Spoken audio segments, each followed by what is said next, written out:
Joining us now is Ojyokpe with stories trending around the world. Hello, Junix. Good morning, Dr. Abati. How are you this morning? I'm good. I hope you had a good trip. Yes?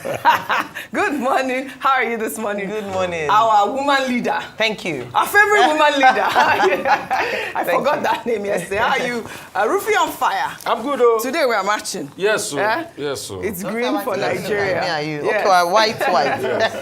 Today we are marching.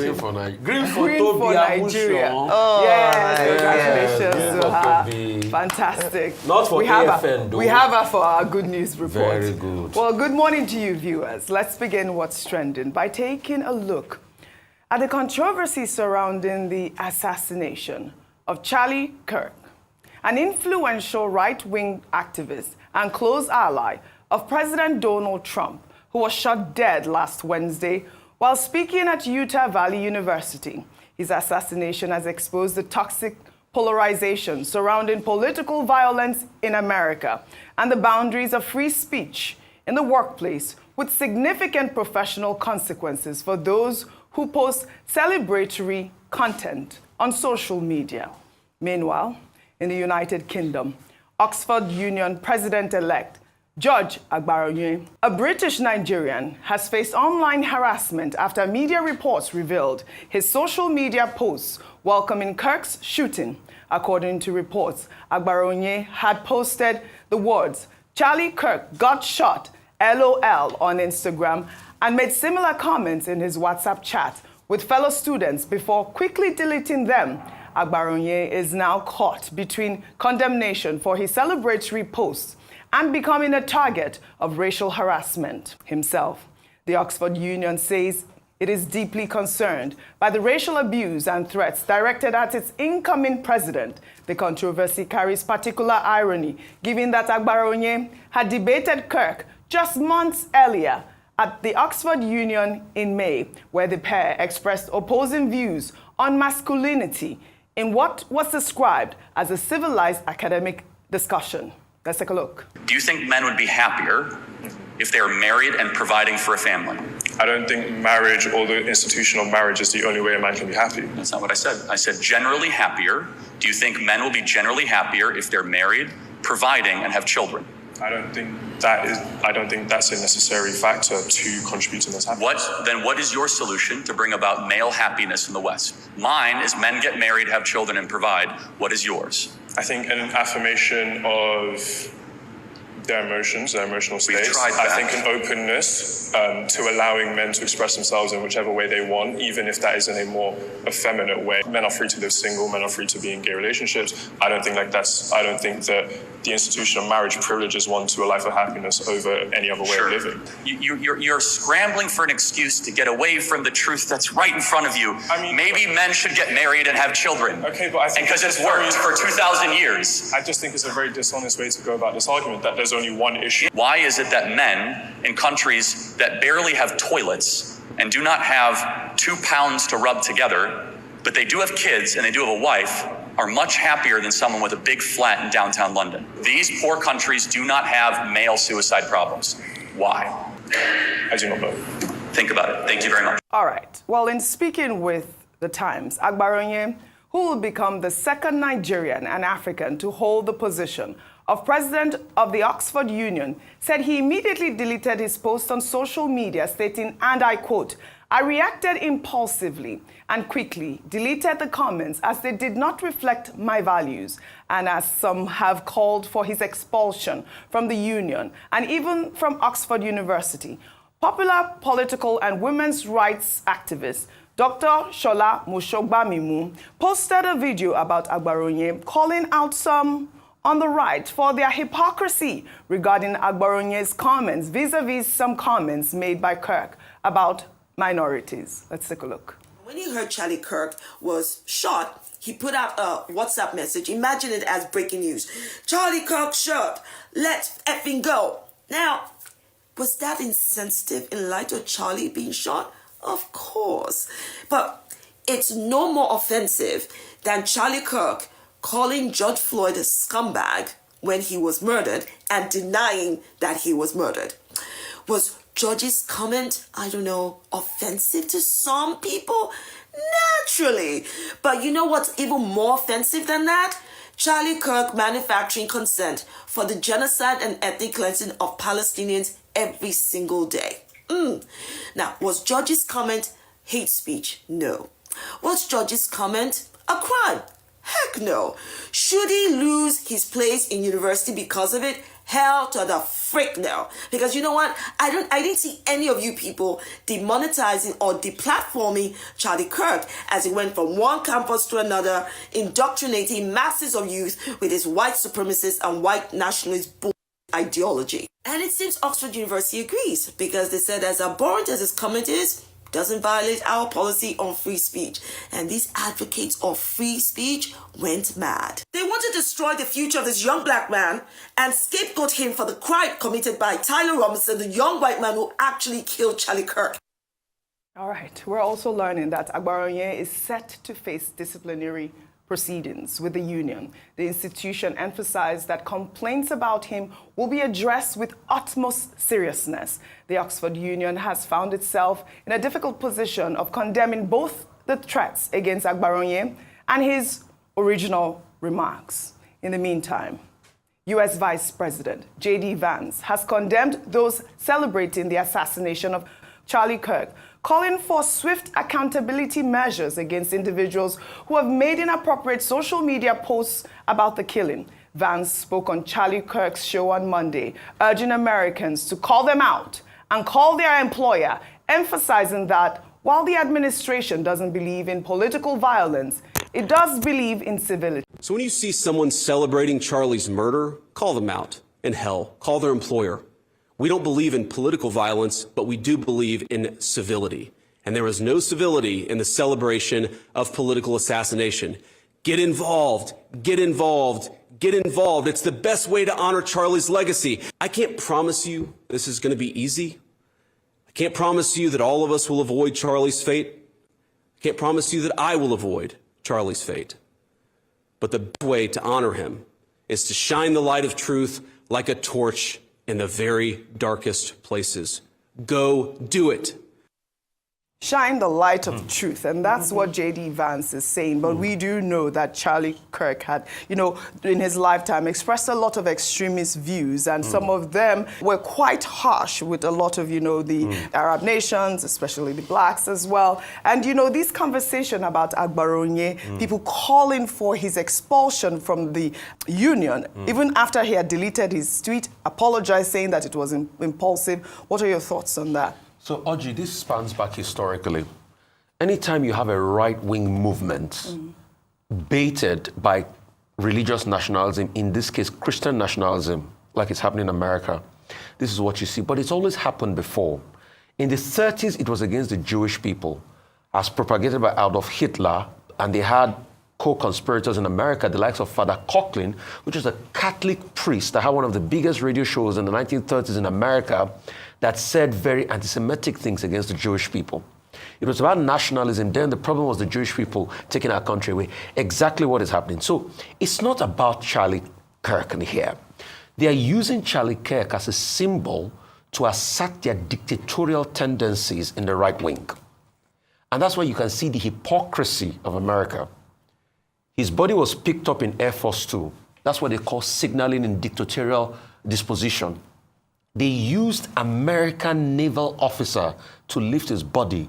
Charlie Kirk didn't hold any high position in the country. He was just a podcaster for Pete's sake. But they gave him, but they gave him national honors to be able to signal as a right of telling other right-wingers that kudos for the job of enmity, the division you are creating, that will support you.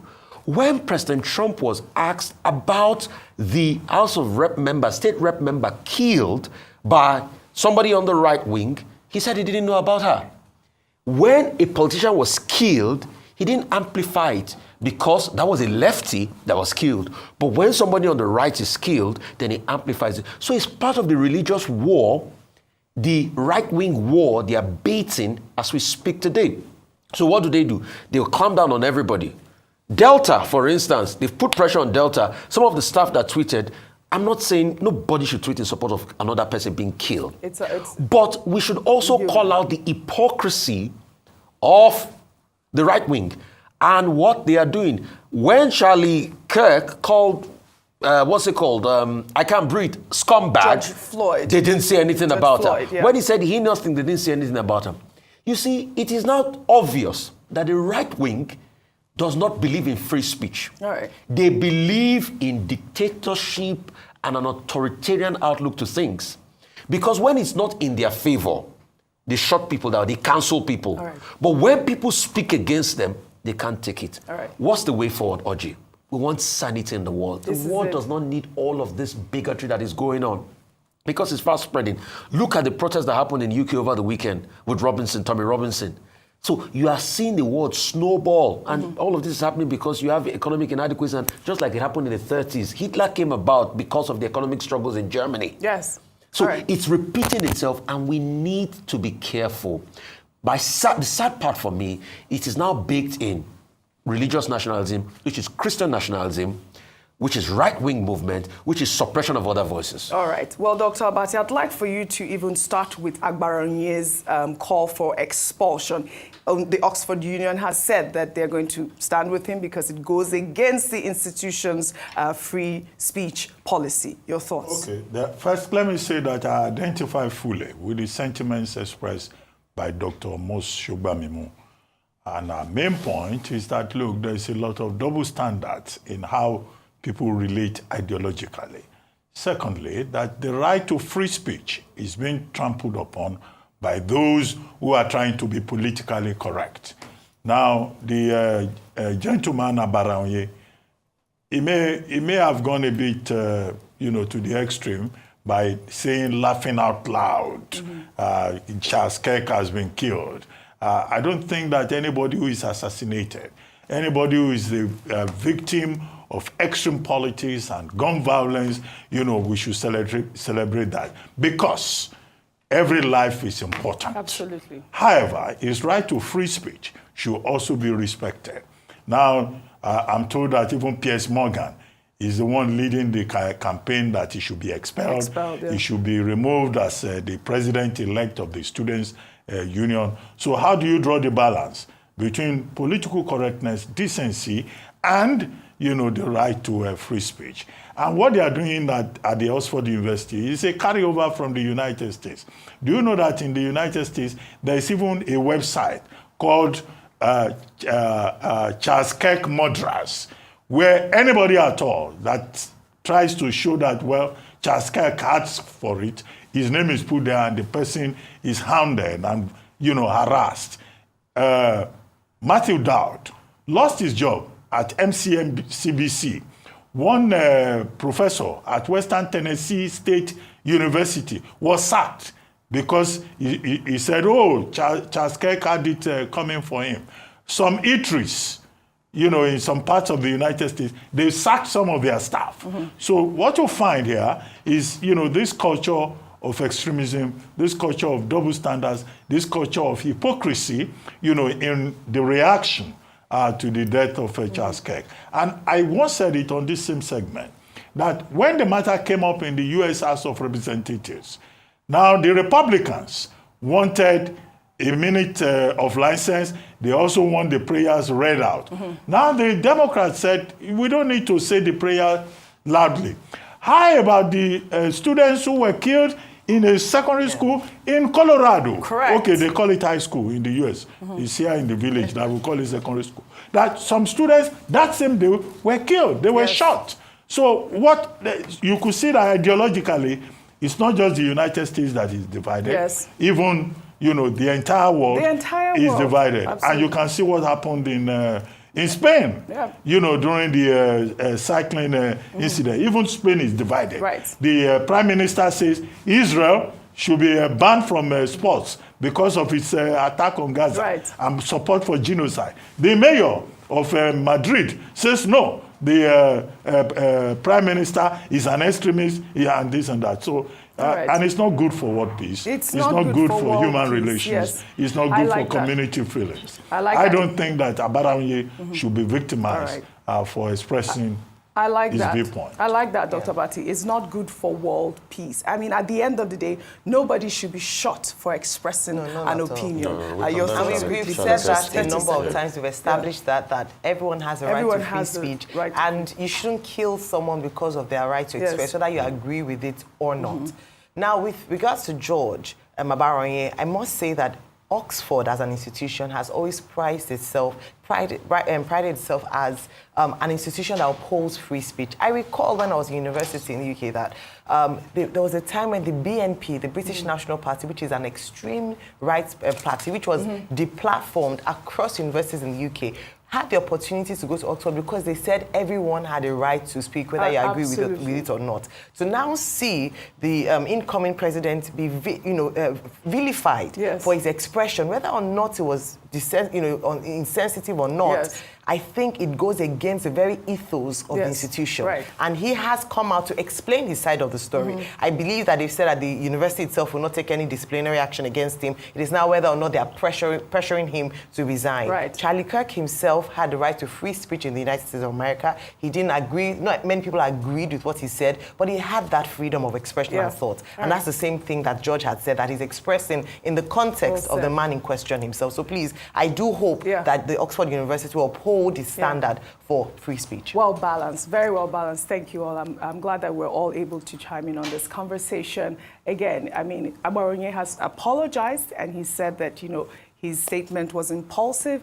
Well, I hope that the debate and the institution, the union, will look into that, and hopefully he's instated as the second Nigerian to be an Oxford Union president. Well, now to Niger State, where Governor Umar Bago has drawn swift reactions on social media after announcing that all preachers in his state must submit their sermons for review before preaching. Speaking during a live interview on Sunday, Governor Bago, who had recently banned unlicensed religious preaching, took the directive a step further. He said the state government also needs to know exactly what preachers will be saying to ensure they aren't spreading anti-people and anti-government sentiments. Well, let's take a look before we take some reactions. The religious affairs said for anybody going to sermon on a Friday, he should bring his scriptures for review. And it's normal. Even in Saudi Arabia, it's done like that. We cannot say because you have been given opportunity to be a clergy, you go there and preach some gospels that are, anti-people, anti-government, and you think it's normal. We want to be able to see what they are preaching, hear what they are saying. We are working together with the security agencies, the Department of State Service, the police, the civil defense, and even the military. I mean, this is incredible. He actually compared Nigeria to Saudi Arabia. I mean, this isn't the first time Niger State has imposed a level of oversight on public discourse. Last month, we discussed this. Governor Bago also directed the Commissioner of Police to seal off Badegi FM radio station over alleged incitement. Let me take some reactions to this story. This person wrote on X, while the Nigerian Constitution guarantees freedom of thought, conscience, and religion, it explicitly states that the government shall not adopt any religion as a state religion. It also allows for restrictions on fundamental rights for the purpose of maintaining public order and security. The legality of the governor's directive is therefore a subject of debate, but this policy is unprecedented in the level of government oversight as it introduces the contentious legislation over religious content, and this has drawn criticism from religious leaders and congregants who view this innocuous policy as an insidious infringement on constitutional protections. Another ex-user wrote, Mr. Governor, your duty is to protect the security and welfare of the state, not to intrude on people's rights of expression or dictate how they worship. Your responsibility is to ensure that regardless of what is preached in places of worship, peace and security are maintained. Have you now become a gospel police? Why try to regulate sermons instead of focusing on your core duty? Stay in your lane, safeguard the state, keep the peace, and separate government responsibility from religion. And I thought that was so apt. That was very powerful. Thank you so much. He summed my thoughts this way, that the governor of Niger State has been majoring in a lot of minors in recent times. There are many issues in Niger State that deserve his attention more than this. When it comes to religious freedom, we've often talked about it and how free it is here in Nigeria. Is guaranteed by the Constitution. Unfortunately, when you start to police, as it were, clerics, and comparing us to Saudi Arabia that is an Islamic state. Nigeria is supposed to be a secular state, but oftentimes we see again and again how leaders, governors, presidents choose to police what should be freedom and a right of choice for individuals in their state. Let me give him better, in terms of other areas to look at. Let's look at infrastructural development in Niger State. Let's actually talk about empowering the people enough with education to ensure that they have a better chance at life and aspiration. Let us look at, security challenges, the bandits, and the talk around the fact that some of them is steeped in ideological beliefs or even religious beliefs. Let us address those things and not talk about how, and you know what he said? He said, so that we can check out whether the sermon is anti-government or anti-people. It is also a covert way of clamping down on free speech, even amongst the people, so that no one will criticize him or say anything that does not agree with his government or his person. We need to nip this in the bud. If not, after a fashion, Nigerians will just be docile. Whatever the leaders meet on the people is what they will accept. So that he allows the people to speak freely and lets him face governance. Section 38 of the Nigerian Constitution guarantees the freedom of thought, conscience, and religion. In other words, if the government of Niger State is trying to control how pastors or clerics generally think, that would be a violation of their fundamental rights under Section 38. And a further violation is indicated in Section 39, which talks about freedom of expression. Now, I'm surprised that in Niger State, they have a Niger State Religious Affairs Department.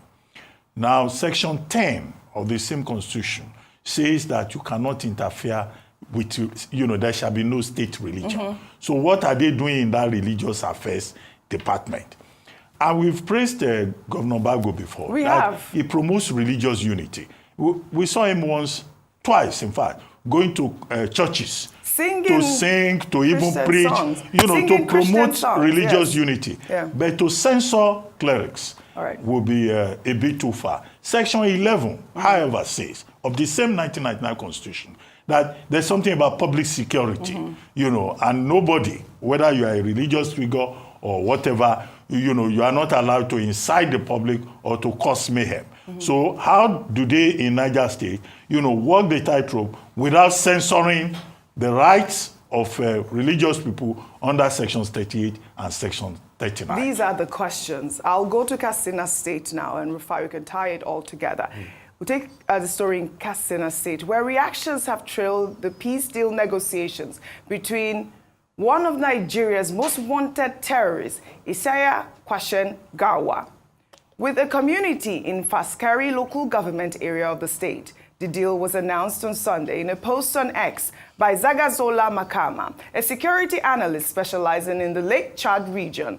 In the post, Makama explains that for a long time, the terrorists had been linked to kidnappings, killings, and raids across forest areas in Katsina, as well as neighboring states. Reactions to the story have been divided. While some see the development as a chance to restore calm in long-troubled communities, others question the sincerity of the bandit leader, recalling the atrocities attributed to his group. I mean, look at this man out there holding a rifle. He's out there, Rufai, and meeting with community members. And this is the sort of conversations we're having right now in Nigeria. I'll take the reactions trailing this story. This is from an ex-user, wrote on X.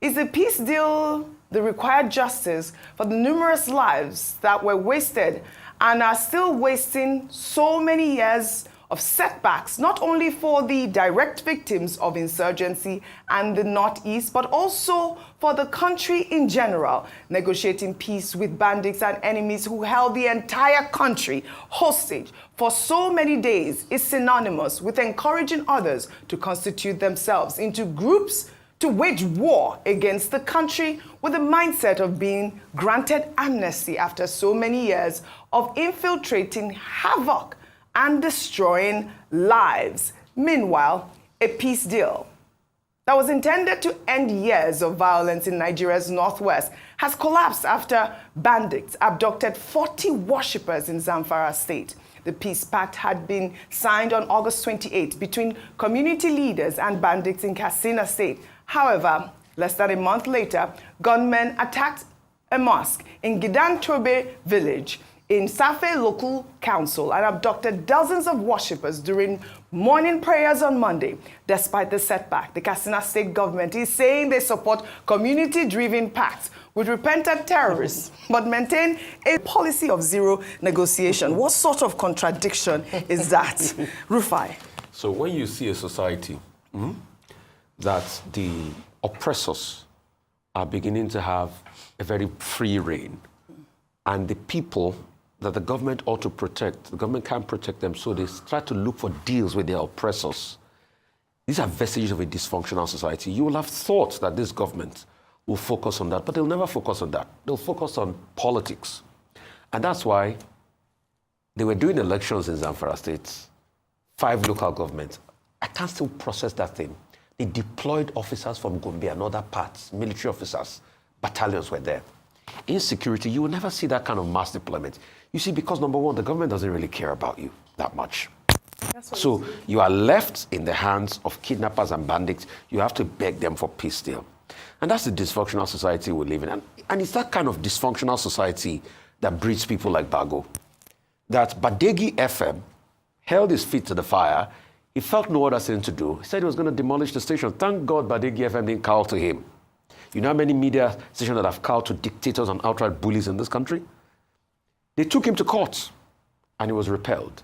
Now he wants to look at the sermons of preachers. At a point, if care is not taken, I'm not saying he has done it, but at this rate, maybe he'll start looking at all the phones and the call log of everybody because he wants to censor thoughts. The best antidote to react, if they say you are not doing well, is to do well. But in a large regard, in very big aspect, yes, he has gotten some successes right in agriculture, but in trampling of rights and things like that, he has not done well. Yeah. And we have to tell him what it is. In that interview, he made many blunders. And please, his chief press secretary should walk him about what they call image. He thinks he's straight talking, but he says a lot of rubbish. Just like what he said in that interview, that Bogu local government is bigger than the entire Southeast. Empirically, it was proven to be wrong. Bogu local government is not bigger than the entire Southeast. Right. So is this not the same man that told his police orderly to slap an imam or something? Yes, and the next thing, his reaction was, oh, he was an imposter. So even if it is an imposter, you say they should slap people like that? All right. So, you see, we have a dysfunctional society that celebrates dictators, give them a free rein to rule, to lead, to hurt, to demean. And we are meant to go and say rankadede to dictators. And when you speak out, you are told that you are not patriotic, and they will couch it around religious and tribal lines. Right. I mean, this is the situation that we have in our hands at this point. We have this terrorist leader who is actually number 9 on the DSS list, most wanted, and he's out there. His pictures are there, and he's negotiating with the community. It is unfortunate. It is unfortunate. We have a picture of the man bandit there. Was given chieftaincy title. Chieftaincy title. And government officials were invited to the ceremony, and they attended it. This is it not the same country where they were giving bandits wives? One state was organizing women for them. That if they got married, they would be... Oji, look at the military fatigue the guy is wearing. Come on. If you dare wear that camel, the military will beat you blue-black in public. But look at him. Look at him. Wearing a military cap. Unacceptable. It's the audacity and boldness of impunity. That's bandits and terrorists are criminals. They are. They do not deserve jollof rice. They do not deserve chieftaincy titles. Yes. They do not deserve any form of negotiation. No. The law of the land must be made to follow its course. Well said, Dr. Batin. Well said. We're turning now to Oyo State, where Peter Obi, the Labour Party's presidential candidate in the 2023 elections, recently paid a courtesy visit to the Olubadan designate, Rashidi Ladoja. During his visit, Peter Obi stated that Nigeria's history is incomplete without Ibadan, praising the city's significant role in the country's development Obi also expressed confidence that Ladoja, a former governor and senator, will bring his wealth of experience to his new role as the 44th Olubadan of Ibadan land.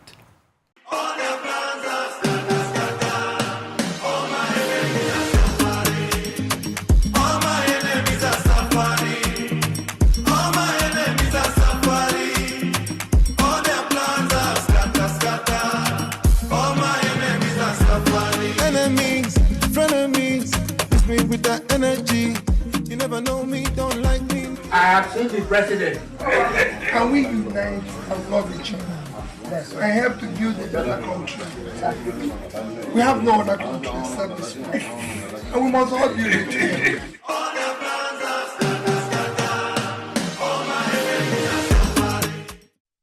There you have it, Ayo. Peter Obi's visit is quite significant, especially in the run-up to the 2027 elections. It's a classic example of how politicians in Nigeria, regardless of their position, continue to build bridges with traditional institutions. It's common practice, right, Dr. Abati, for political figures to seek the blessing of traditional rulers, recognizing their immense influence and their role as custodians of culture and community. I want to take this reaction so that, we can discuss this. This person, Truth Be Told, wrote on X. This courtesy visit by Peter Obi and Gbadebo Rose Vival to the Olubadan designate is just another overhyped political stunt. It's not about unity. It's a desperate grab for relevance ahead of the 2027. The crowd and traditional vibes won't change the fact that this is all for show. Empty promises as usual. Truth be told, this is more noise than substance. That's the ex-user there. Another person wrote, well, including today's generation in conversations like this is crucial, because Peter Obi mentioned that. It helps reshape and redirect Nigeria's future towards a better tomorrow. The coming together of experienced leaders and fresh voices gives hope for real progress. I mean, I love to see these sort of images, though, and optics. What are your thoughts? All right, on let me visit? first of all, congratulations to now the Olubadan of Ibadan, who's also an experienced politician in his own right, and now he's coming there. Former governor, yeah, an experienced politician. He was also quite influential in Oyo politics. But also to see Peter Obi, who has not yet said where he's going to or what he will do come 2027, go there to pay a courtesy visit, in respect of tradition. Now, to the first person who says, oh, this is just a political stunt, the truth is that you do the talk. You don't do the talk. Everybody's consolidating their base, whether it's through grassroots engagement ahead of 2027. Irrespective of what he decides to do, at least what he's showing is that he continues to connect to the people, whether from the south, the east, west, or north in Nigeria. This is what we need to see. More unity along ethnic divides. No, at the end of the day, one Nigeria, we promote that, and whatever he needs to do to ensure and to give a good signal to the people, I think it's fantastic, and I think it's good that he's done that visit. More unity is what we need in Nigeria. Now, finally, let's take our story under milestones. We celebrate a historic figure in the Catholic Church, Pope Leo XIV, who marked his 70th birthday at the Vatican this past weekend, making him still the youngest pope in 4 decades.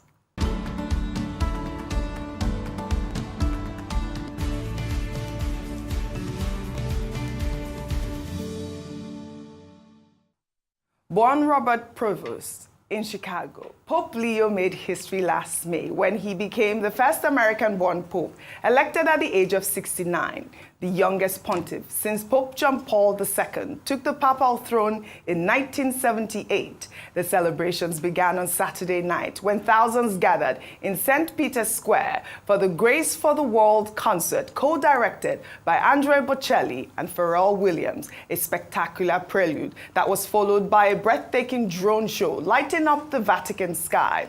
Sunday's festivities painted an even more beautiful picture of unity. Giant happy birthday banners fluttered in English, Italian, and Spanish, while balloons and congratulatory signs filled the hands of the faithful. Groups of Peruvian believers dressed in traditional attire danced in the square, a powerful testament to the 2 decades Pope Leo spent as a missionary and bishop in South America, touching lives and building bridges across continents. Tante grazie a tutti. Carissimi, sembra che sappiate, oggi compio 70 anni. Rendo grazie al Signore, ai miei genitori e ringrazio quanti hanno avuto un ricordo nella preghiera. I believe that kind of love, God's love, is the love that the world needs. When we wrote this song, we won an Academy Award for Best Original Song, and we stood on the stage and we said, Selma is now, because we know that the fight for justice is far from over. There's backlash, there's resistance, but we're going to keep on fighting, and one day when the glory comes, it will be ours. Oh, glory. Glory. Oh.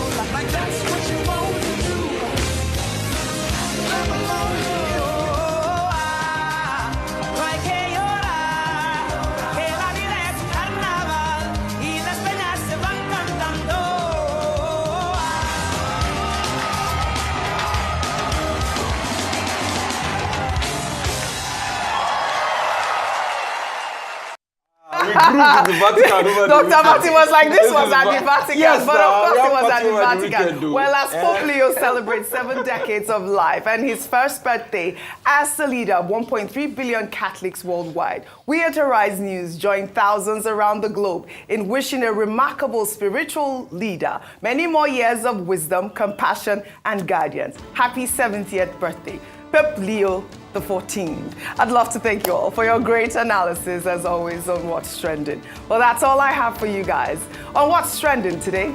I'll see you all tomorrow.